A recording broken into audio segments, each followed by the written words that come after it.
गरोठ में आयोजित कवि सम्मेलन में रात भर कवियों ने जनता को खूब हंसाया। हजारों की संख्या में काव्य प्रेमी जनमेदनी उमड़ी, स्थान छोटा पड़ गया। और अब समाचार विस्तार से।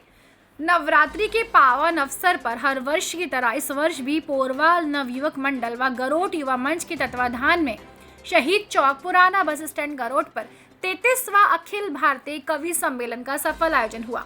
हजारों की संख्या में गरोठ सहित आसपास क्षेत्र की काव्य प्रेमी जनता ने रात भर कवि सम्मेलन में कविगण की कविताओं का जमकर आनंद उठाया। कवियों ने भी अपने कविता पाठ से जनता को रात भर खूब हंसाया। पहली बार कवि सम्मेलन का आयोजन स्थल जनता की भारी उपस्थिति में छोटा पड़ गया।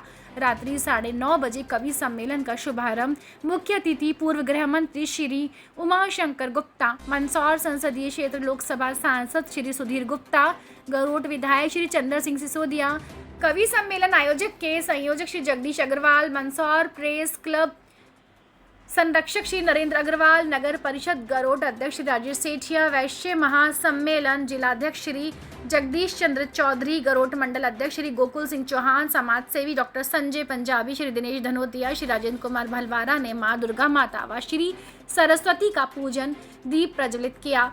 कवि सम्मेलन की शुरुआत कवित्री सुमित्रा सरल ने सरस्वती वंदना से की। कवि मुन्ना बैटरी ने कवि सम्मेलन में अपनी कविता व्यंगों से जनता को खूब हंसाया। वीर रस कविता मोहित शौर्य ने देशभक्ति पर शानदार कविता पाठ कर जनता में जोश भर दिया।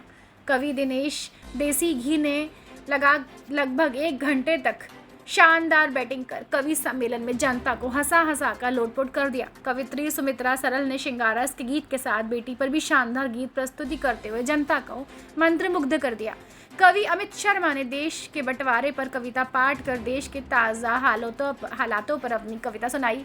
कवि जॉनी बैरागी ने जनता को खूब हंसाने के साथ भारत पाकिस्तान मैच को खेलने को लेकर शानदार व्यंग किया गया। कवि शशिकांत यादव ने कवि सम्मेलन का संचालन कर अपने अवसर पर कविता पाठ कर जनता को वीर रस की शानदार कविता का रसपान करवाया गया। कवि सम्मेलन में उपस्थित सभी अतिथिगण व कविगण को आयोजन संस्था संयोजक जगदीश अग्रवाल, अध्यक्ष पंकज सेठिया, सचिव लक्ष्मी नारायण मांडलिया, कोषाध्यक्ष संजय गुप्ता ने स्वागत सम्मान कर सभी को स्मृति चिन्ह भेंट किए। कवि सम्मेलन रात्रि 10 बजे से शुरू होकर सुबह 3 बजे निरंतर 5 घंटे तक चला।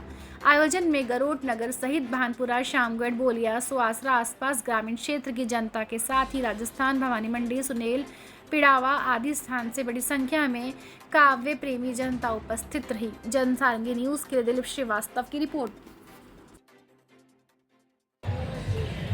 वरदायिनी की जय सदा, वरदायिनी की जय सदा।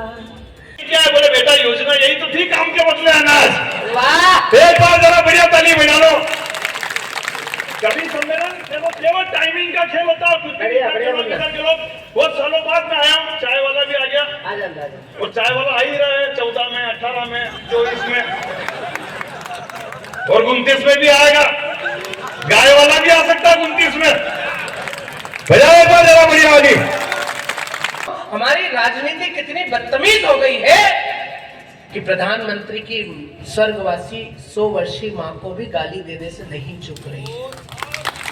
तालियां कमजोर है आपकी। ये विषय किसी नेता की मां का विषय नहीं है, ये केवल हमारी मां का विषय है।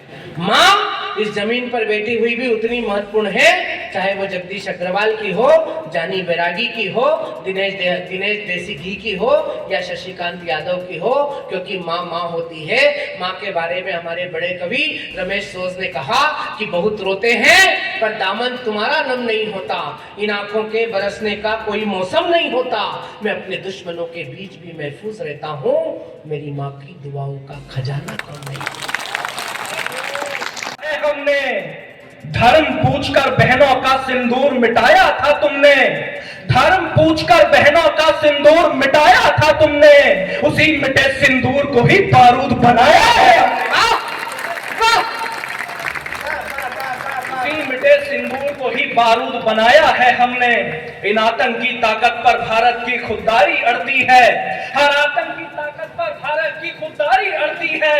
यहाँ व्योमिका और सोफिया जैसी नारी लड़ती है, पहलगाम का बदला